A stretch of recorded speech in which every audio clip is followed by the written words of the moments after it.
DLC. Well, I know both of you jumped on the little stealth drop we got at the Sony State of Play of Silent Hill: The Short Message, which I think is meant to sort of evoke whatchamacallit, the old short thing that got removed. What's it called? PT? Yes, PT. Thank you. But I did not play it.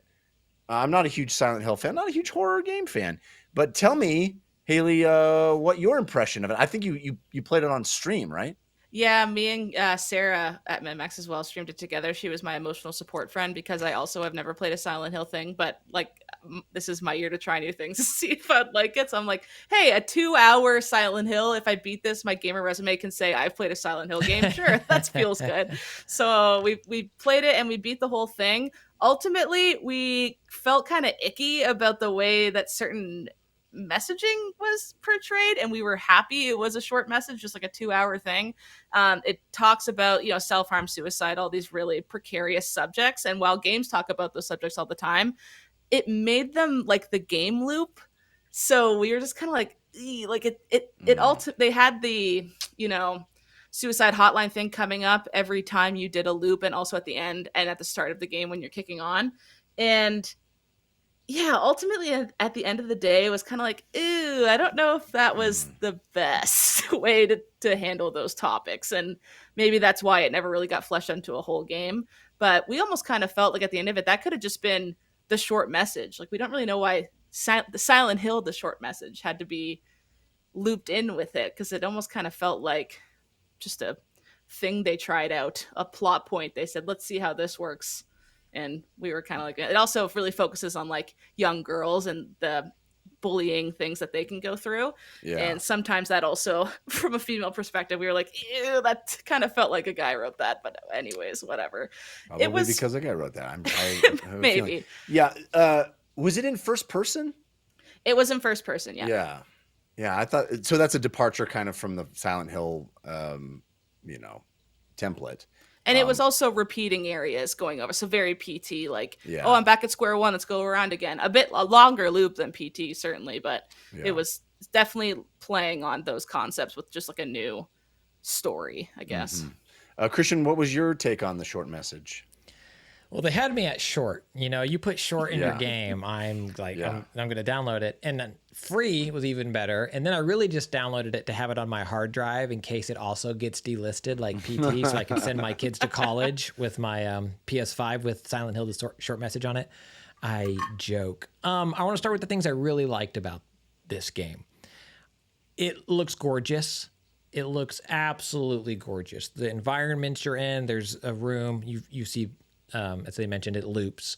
You see versions of it, but there's rooms that are covered in sticky notes, and that the tactile feel of that room, of those rooms, is really cool. It feels dirty and kind of dusty and messy, but also lived in and placed. Like the notes feel put there, and not, if you look at some older games that have things like that, you can kind of see where the pattern is. If you stare at wallpaper long enough, it becomes one of those old 3D, style posters or whatever. Magic eye. Yeah. You see the seams in it. I think the environments looked really good and really smartly laid out, really real in a horror sense. It's like a dreamscape looping thing, so not real, but really, really cool. You use, as many horror games do, and also first-person games, but a lot of games in general now have the flashlight mechanic. And in some of my all-time favorites, the Naughty Dog games, it's, it clipped on your body somewhere, and it just kind of turns on. Or sometimes you see the thing turn on. Or Leon and RE4, you have it next to your gun, and you're using it, and it does it. And what Silent Hill: The Short Message does, I think, really, really well, and it's really cool, is it's your phone. She is holding her phone with the flashlight on. So it's a light that everybody has. We've all done that. I've certainly been spooked before and taken out my phone and, crept around a hotel room into the bathroom, even my own house. I was like, what is that noise? And you have your phone out probably too close to your face. Then you get a text, and that's startling because it's coming into your face. I think that's really cool and really well done. And they use the texting mechanic as a way for the main character to talk to other people. I'm being purposely vague in case people want to play it, because it is free. But I think that's really cool and really smart and feels very modern. A lot of times with the flashlight use in so many games, it's just not a world that it's like teen stumbling Like who around actually has a flashlight? Yes. No one. Yeah. The teen is like, hold on a second, and they pull out like the mag light, the 2-foot mag light. Here, it clips right on my shirt like I always do. Yeah, exactly. So I thought that's really cool. I love the looping mechanic. It was smart in PT. I think it's smart here. It's smart for horror. Alan Wake plays in those themes. I'm talking even Alan Wake 1 to not even say anything about Alan Wake 2. But the idea, and Twilight Zone plays in that often in many of its shorts, this idea of being stuck somewhere, forced to repeat a thing over and over, despite the promise of escape, you're never actually going to get out. Awesome. I love all of that stuff. So I think there's some real positive stuff about Silent Hill, the short message. Where I think it falters is in the subject matter. I think it is, and I want to be delicate here.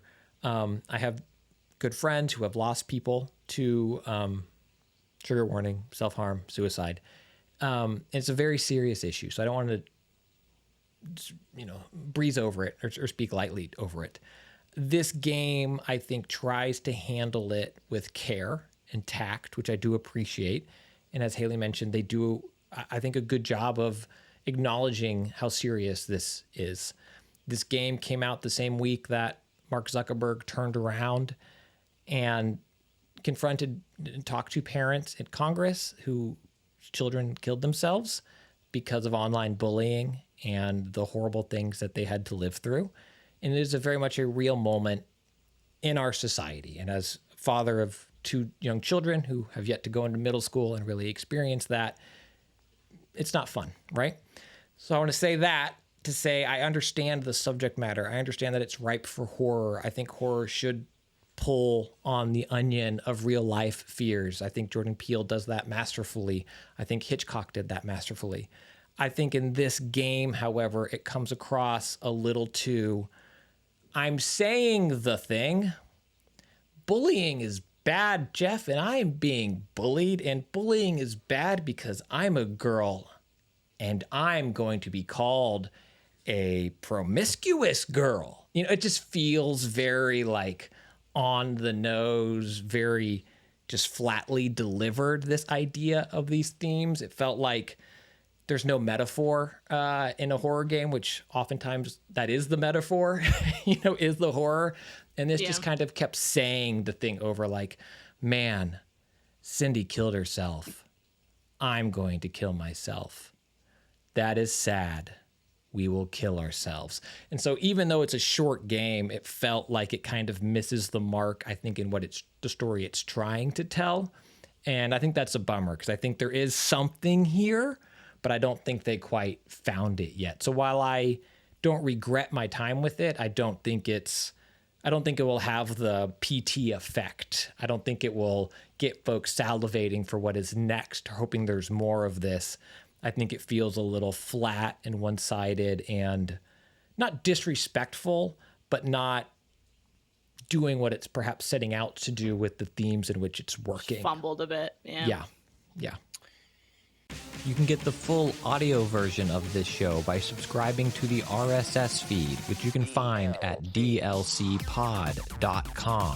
And you can support the show on Patreon at patreon.com/dlcpod, where you will get ad-free versions of the show, video versions of the show on demand, and a whole bunch of extra content, like Wednesday's show, paid DLC, including spoiler chats, so much more. That's patreon.com/dlcpod.